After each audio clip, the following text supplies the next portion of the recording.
Hello there everybody, and welcome to this week's episode of Whingy Old Git, the vlog of my 50th year on planet Earth. It's not been a very interesting week this week, if I'm honest, which means it'll be quite a short video, and that must be a relief for everyone. If you watched last week's video, you might have seen I was trying to introduce my new feature, Blatch of the Day, where I take someone who really deserves it and I hit them in the face with a cartoon cricket bat. Now, Mrs. C has pointed out that this could actually be construed as inciting violence. Once Sir Terry Wogan was suggesting that H from Steps deserved a slap, and someone came and gave him one. Now, I'm not suggesting that my limited subscriber base are the kind of people who would go out with a cricket bat and actually start blatching well-known figures, however much they deserve it. But it's a fair point. I should not be inciting violence. We don't get anything by hitting people with cricket bats. It's all about the talking. Suggestions were made that we could replace the cricket bat with a custard pie, but it just doesn't have the same impetus. So I think I'm probably just going to ditch the idea of that altogether.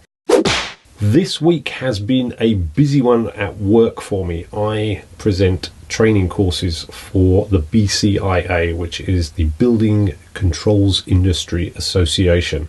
This week I've been working with the Vice Chair of the BCIA to start reworking the courses. Our job has been to rewrite the courses to make sure that the narrative is still relevant to our industry. Building controls is converging with IT in so many ways, so we need to stay abreast of the latest technology. So I've kind of been locked in the office with Terry all week doing that. Myself and the present Mrs. Camsell did get out a couple of times last week, back onto the Ashdown Forest, where I was able to bring you this brief natural history lesson on our local area. Crowborough gets its name from these yellow flowers. This is gorse. It's all over the forest. Now, back in the oldie times, borough meant hill, and the Old English word for yellow was ecru. So Ecroborough was Crowborough, and that's why it gets its name. It's why our Wetherspoons has a big bit of yellow gorse on it, and it's not, as people think, the Hill of Crows. It is actually the Yellow Hill. We also decided at some point this week that we should probably use up some of our Tesco Club Car vouchers, so we dived off to Pizza Express in Uckfield with Elizabeth. Yo guys, we're in Pizza Express. Oh, there's the man, that's the man. Mum, you ready? It's your time to shine. Oh, there she is, that's the girl. Listen, I'm the star. Debatable. So we're waiting for our food. It's going to be real good. We've just had our starter. Dad, how was the starter? It was thoroughly delicious. We had 3 little pots of stuff, some pesto, garlic butter. Garlic? I won't show you in there because that's been double dipped and there's all kinds of crud in there. Doesn't look nice, but it was a tomato, sun-dried tomato. What did you call it? Tapenade. Tapenade. That's just the kind of middle-class people we are. Yeah. We eat tapenade. Does sound dodgy, doesn't it? Once again, I am blown away by the whole subscriber issue. We've now reached a hedonistic 33 subscribers. That's 33 out of 27.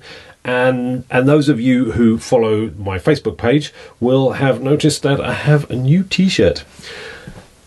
I said on my Facebook page that I was thinking about running a competition so that you too can have your own Whingy Old Git T-shirt. Now, I know that you're probably already shuffling in your seat with excitement at this prospect. So this is the competition. This is how we're going to run it. I thought what would be good would be to get a little bit of interaction going on here. People could submit their video of them saying like, comment, subscribe down below, and if you could turn on post notifications, that would be great. In an amusing garb, maybe wearing a fanciful hat at a jaunty angle, or something of that ilk. Maybe you're in another part of the country and it would just be nice to have some different scenery other than the Ashdown Forest. If you do feel that you would like to submit something, maybe you're a whingy old git yourself, then if I use it at the end of my video, I will get you one of these t-shirts and you too can be part of the one of 27. I realise that there's very little in life as exciting as the prospect of owning your own Whingy Old Git t-shirt. Limited edition, there will only be 27 of these. If you do want to record something, then there's one very important thing. If you're recording it on a phone, it needs to be this way round. When you hold your phone up that way, you get a big stripe up the middle of the screen. So we need the phone around that way. If you have recorded something, then send me a message on Facebook and I will give you details on how you can get that across to me. And obviously I'll need some details from you so that I can get your t-shirt to you. It doesn't get much more exciting than this. One last thing, I do apologise for not having yet made a dessert with my leftover sweets from Christmas. I have gathered them together in readiness, but unfortunately I ran out of time last week, so I haven't done that yet, but I am planning on doing that tomorrow. So probably midweek there should be a very own Get Stuffed style. Get Stuffed, do you remember that? Little recipe video on how to use up your sweets, rot your teeth, and generally do you no good. Everything in moderation, that's what I'm saying. Consume sweets responsibly. That is it for this week. Only other thing to say is, if you could like, comment and subscribe down below with notifications turned on, we'd be really grateful. Thanks for watching. Bye.